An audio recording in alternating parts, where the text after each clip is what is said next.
आप जो दिखते हैं वो आपकी कीमत तय नहीं करता, बल्कि आपका व्यक्तित्व क्या है, आप किस तरह से बात करते हैं, आपके बोलने का तरीका तय करता है कि आप दूसरों पर कितना प्रभाव डालते हैं।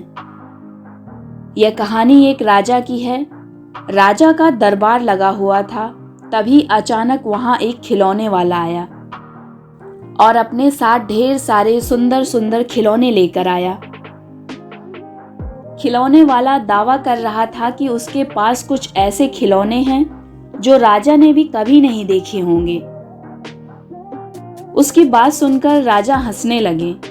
उन्होंने सोचा कि मैं तो राजा हूं, भला ऐसे कौन से खिलौने हैं जो मैंने नहीं देखे होंगे। पर खिलौने वाले की बात सुनकर राजा उत्सुक होने लगे।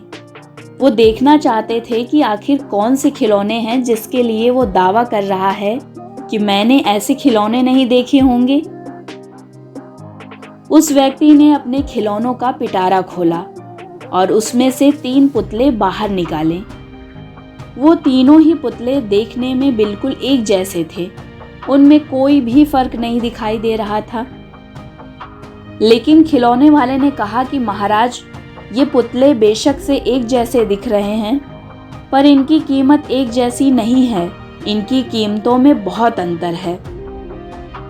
पहले वाले पुतले की कीमत है 1000 मोहरें, दूसरे वाले की कीमत है 100 मोहरें और तीसरे वाले पुतले की कीमत केवल 1 मोहर ही है। अब राजा के साथ साथ पूरा दरबार भी हैरत में पड़ गया कि बिल्कुल एक जैसे दिखने वाले पुतले की कीमत में इतना अंतर कैसे और क्यों है। राजा की उत्सुकता और बढ़ गई। उनसे रहा ना गया और वो अपनी गद्दी से उठकर खिलौने वाले के पास गए और तीनों पुतलों को हाथ से उठाकर देखने लगे। तब भी राजा को उनमें कोई अंतर नहीं दिखाई दिया। वे तीनों पुतले पास से भी बिल्कुल एक जैसे ही दिखाई दे रहे थे। उनमें एक सुई की नोक के बराबर भी अंतर नहीं था। राजा को उनमें वजन और बनावट में भी कोई अंतर महसूस नहीं हुआ। अब ये सब देखकर राजा की हैरानी और बढ़ गई। राजा अपने दरबार में चारों तरफ नजर दौड़ाते हुए कहने लगे, क्या इन पुतलों में कोई अंतर बता सकता है? क्या कोई समझ सकता है कि इनकी कीमतों में इतना अंतर क्यों है? मगर वहां बैठे किसी भी व्यक्ति के पास इस प्रश्न का कोई उत्तर नहीं था। फिर राजा ने अपने सबसे बुद्धिमान मंत्री को बुलाया और उससे कहने लगे कि तुम इन पुतलों को ध्यान से देखो और देखकर बताओ कि इन एक जैसे दिखने वाले पुतलों की कीमत में इतना अंतर क्यों है। उस बुद्धिमान मंत्री ने थोड़ी देर पुतलों की तरफ ध्यान से देखा, उसकी जांच की और फिर उसने घास के कुछ पतले तिनके दरबार में मंगवाए। मंत्री के आदेशानुसार तिनके लाए गए।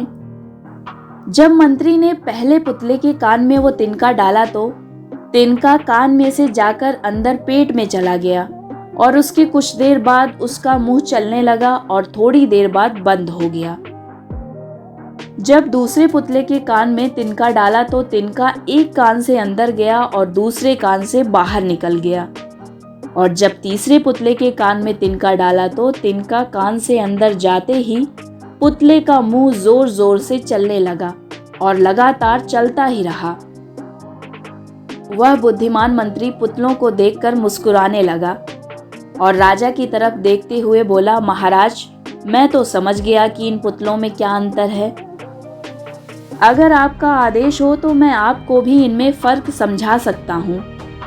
राजा ने उत्सुकता के साथ कहा, हाँ हाँ समझाओ। मंत्री बोला, ये जो पहला पुतला है, जब यह किसी की बात सुनेगा तो वो उस बात को अपने अंदर ग्रहण करेगा, अच्छी तरह से समझेगा, उसके बाद ही जितना जरूरी है सिर्फ उतना ही बोलेगा।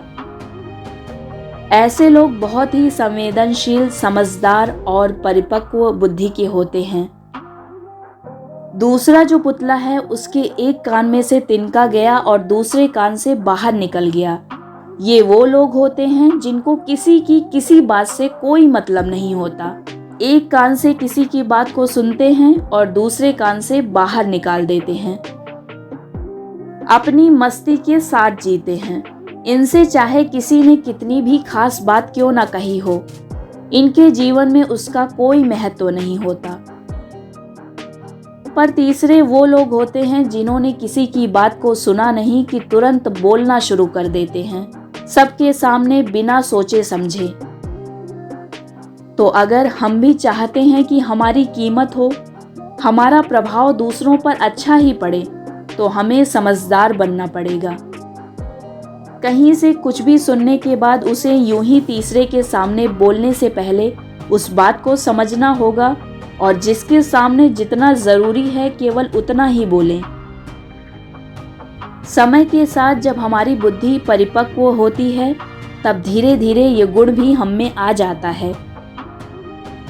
लेकिन जिसमें यह गुण जितना जल्दी आ जाता है, वह जीवन में उतना ही सफल हो पाता है। ये कहानी अगर आपको अच्छी लगी हो तो चैनल को लाइक, शेयर और सब्सक्राइब कीजिए ताकि आने वाली कहानियों को आप सुन सकें।